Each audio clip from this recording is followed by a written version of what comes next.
Bienvenidos a Philo and Yus. Hoy vamos a ver la tentación de Iván Karamazov. ¿Se justifica alguna vez la tortura? Esa es la sucia y secreta pregunta que nadie se atreve a mencionar en medio de la revulsión y vergüenza con que tantos líderes han respondido a las recientes fotos que muestran a soldados, tanto rusos, israelíes, atormentando a indefensos civiles en Ucrania, Israel o Palestina. Es una pregunta que fue formulada de una manera inolvidable y temeraria hace más de 150 años atrás por Dostoyevsky en su obra Los hermanos Karamazov. En aquella novela, el beatífico Alyosha Karamazov se ve tentado por su hermano Iván, confrontado con un dilema intolerable. Supongamos, dice Iván, que sea necesario para que los hombres sean eternamente felices, que sea inevitable y esencial torturar durante una infinitud a una pequeña criatura, tan solo a un niño, nada más que uno. ¿Lo consentirías? Iván ha precedido su pregunta con anécdotas de niños sufrientes. Una chica de 7 años que fue golpeada hasta el delirio por sus padres y luego encerrada en una letrina de hielo y forzada a comer su propio excremento. Un pequeño hijo de siervos con apenas 8 años de edad que fue despedazado por perros de caza frente a su madre para deleite de un terrateniente. Casos verdaderos descubiertos por Dostoyevsky en los periódicos contemporáneos y que meramente insinúan la crueldad casi inimaginable que esperaba a la humanidad en los años por venir. ¿Cómo hubiera reaccionado Iván ante los modos en que el siglo XX terminó por perfeccionar el dolor, industrializar el dolor, producir dolor en una escala masiva, irracional y tecnológica?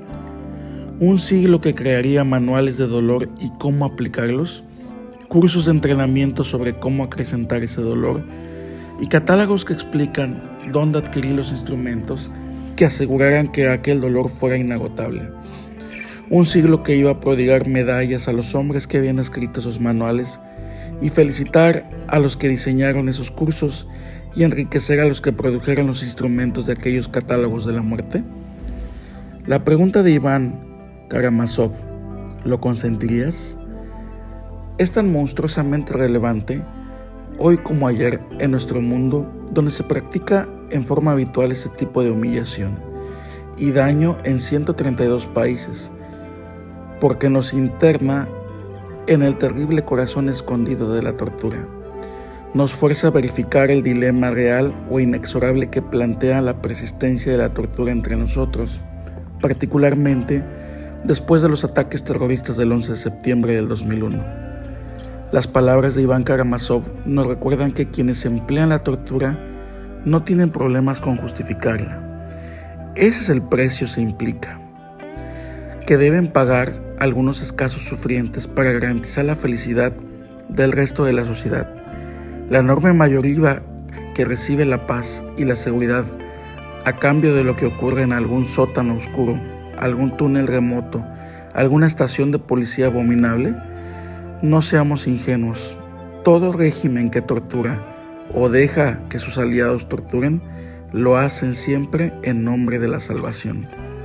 Algún objetivo superior, la promesa de un paraíso venidero. Llámese tal vez comunismo, llámese mercado libre, llámese mundo libre, llámese fascismo, llámese venerable líder, llámese civilización, llámese servicio de Dios, llámese la necesidad de obtener información, llámese lo que se quiera, el costo del paraíso, la oferta de alguna variante de ese paraíso. Iván Karamazov nos sigue susurrando: siempre será el infierno simultáneo para alguna persona lejana en algún lugar vecino. Una verdad incómoda: los soldados rusos e israelíes en Ucrania o Palestina, como los torturadores en tantos otros sitios, no se consideran a sí mismos como malvados, pero más bien como los guardianes del bien común, patriotas que se manchan las manos y puede que pasen una que otra noche de insomnio, con tal de liberar la violencia y la ansiedad a la mayoría ignorante y ciega. Incluso aquellos que torturan deben darse cuenta de que meramente por razones estadísticas es probable que por lo menos uno de sus cautivos sea inocente. y quienes abusan de ese hombre o de esa mujer han decidido que no importa que aquel ser inofensivo sufra el destino brutal de los otros detenidos, presumiblemente culpables. No tengo claro cuántos ciudadanos de los Estados Unidos o de otro país, para no ir más lejos, reaccionarían si tuvieran que encarar la agresiva pregunta de Iván Karamazov.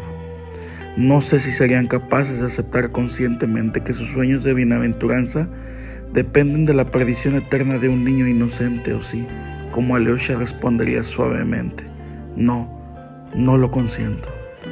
Existe sin embargo una pregunta más tenaz, quizás más turbia, que Iván no llegue a expresar.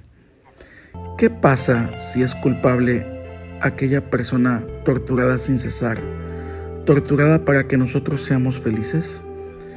¿Qué pasaría si pudiéramos construir un futuro de armonía y amor sobre el dolor perpetuo de alguien que llevó a cabo un genocidio? ¿Qué atormentó a los niños de los que hablaba Dostoyevsky? ¿Qué pasaría si se nos invitara a gozar una vez más del Edén, mientras un ser humano despreciable estuviese recibiendo inacabablemente los horrores que impuso a tantos otros? Y una pregunta más urgente: ¿y si esa persona a quien se quema y mutila y electrocuta supiera dónde se esconde una bomba que está a punto de explotar y matar a millones? ¿Responderíamos que no? ¿Responderíamos que la tortura, sea cual sea la amenaza y sea cual sea nuestro miedo, es siempre definitiva y absolutamente inaceptable? Esa es la verdadera pregunta para la humanidad al confrontar las fotos de aquellas personas sufrientes en las desnudas celdas de sus ciudades. Una agonía que no deberíamos olvidarlo. Se está repitiendo hoy de nuevo y mañana también en tantas otras prisiones en nuestro triste y anónimo planeta. Ahora mismo, un hombre se aproxima con sus manos omnipotente a otro ser humano enteramente desamparado. ¿Tanto miedo tenemos?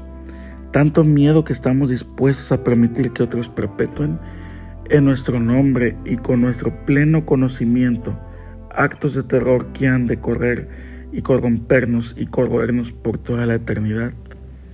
Gracias.